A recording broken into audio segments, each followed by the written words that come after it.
The success of the Super Mario Bros. Movie in 2023 seemingly woke Nintendo up to the potential goldmine they were sitting on if they played their cards right. In fact, I think it woke the world up in general. Historically, it does feel like the world has somewhat shied away from video game adaptations in general, mostly due to the fact that they kind of suck a lot of the time and don't make much money overall. However, I think the last half a decade or so has started to prove that there is a deep market you can tap into if you're choosing the right franchise, and if you're doing it right.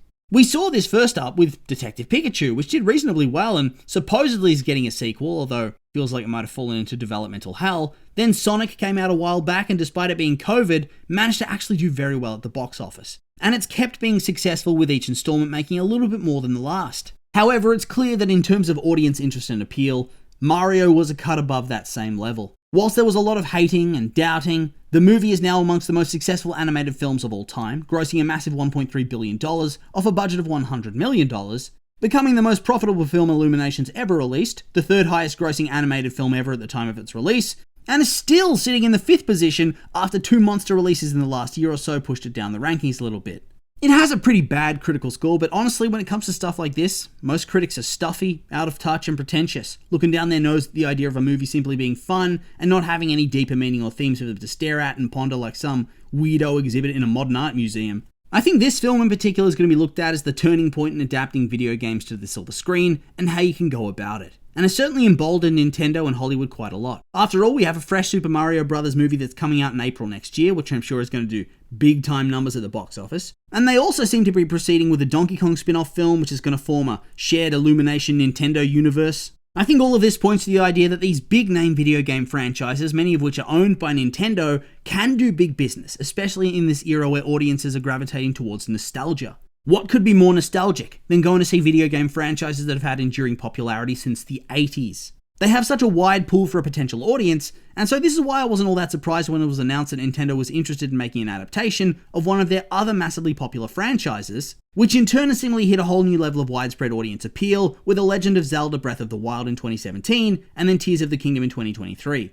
What did surprise me though, was that Zelda was going to be a live-action adaptation. I'm not sure why it took me so off guard when this news came out, because Nintendo have done live-action adaptations before, mostly terrible ones, although I did enjoy Detective Pikachu quite a lot. Hope that sequel can be made at some point because it was a lot of fun. And in that way, I suppose that a live-action adaptation could work. I just expected animation due to the crushing success that was the Mario movie. I figured that they'd simply believe that this is the best way to take the franchise forward and make it lucrative. From what I've seen online, this seems to be a popular opinion too. To be honest, I'm pretty surprised they've never made anything like this in the past. Has there seriously not even been an anime Legend of Zelda made in Japan or anything?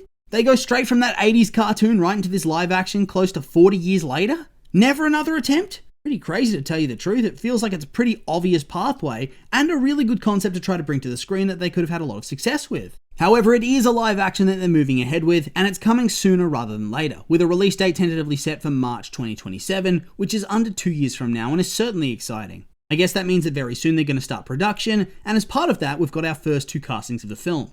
Princess Zelda and Link have both been cast, and to be honest, I'm very happy with them all things considered. First up, we can talk about the casting for Zelda. There was recently a lot of chatter and speculation that they might be going for Hunter Schafer as Zelda.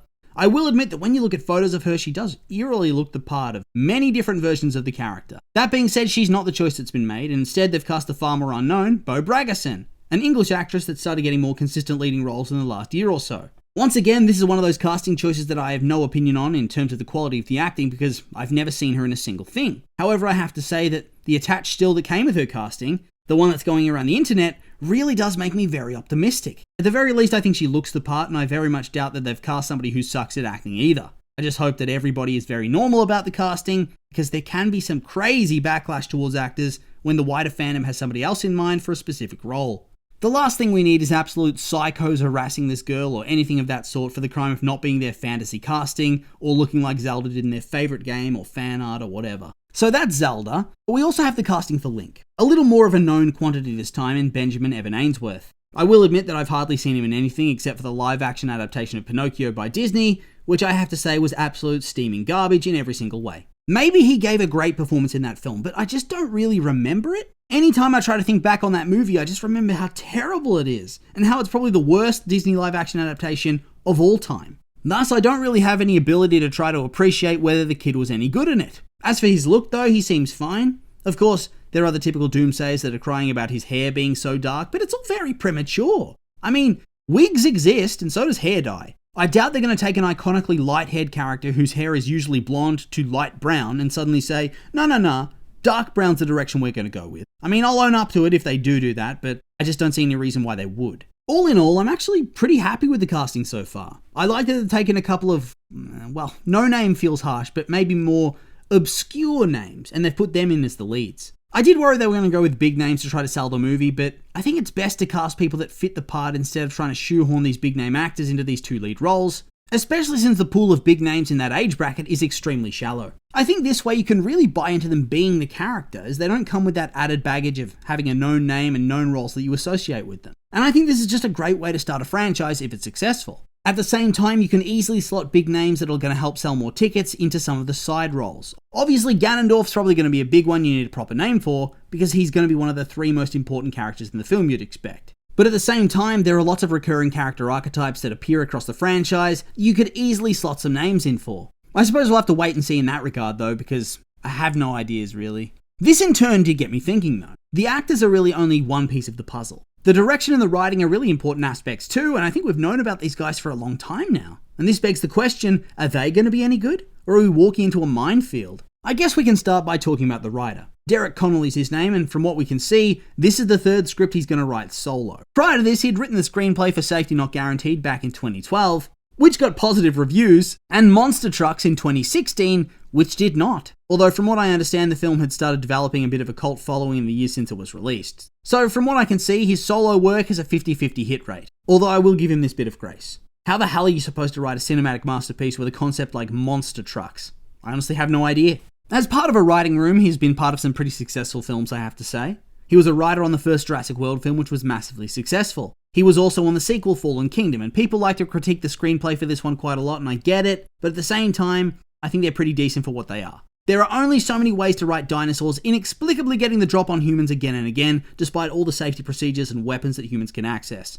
I mean, what are you going to do? On top of that, he was involved in the writing of Kong Skull Island, which was well received, and Detective Pikachu, which I thought was great. I love that movie, as I've said quite a lot this video. On the other hand though, he was also involved in the story for Star Wars The Rise of Skywalker, which is abysmal in every single way, and which is really best left forgotten about. A mixed bag in terms of his filmography, so I think in this respect from the writing side of things, I'm getting a little bit worried. This in turn got me thinking about the story. What is this film actually going to be about? Also, is this guy a fan of the franchise that can engage with the lore and understand how to piece together a story that's faithful to what the fans would want? Or are we going to be forced to accept some premium video game movie slop shoved down our throats? Let's be optimistic for the most part though. It does have Nintendo oversight, so I doubt it's going to hugely change from the vibes that we all know and love. What story do they craft here though? Will they adapt the game, or are they going to go ahead and create a new storyline?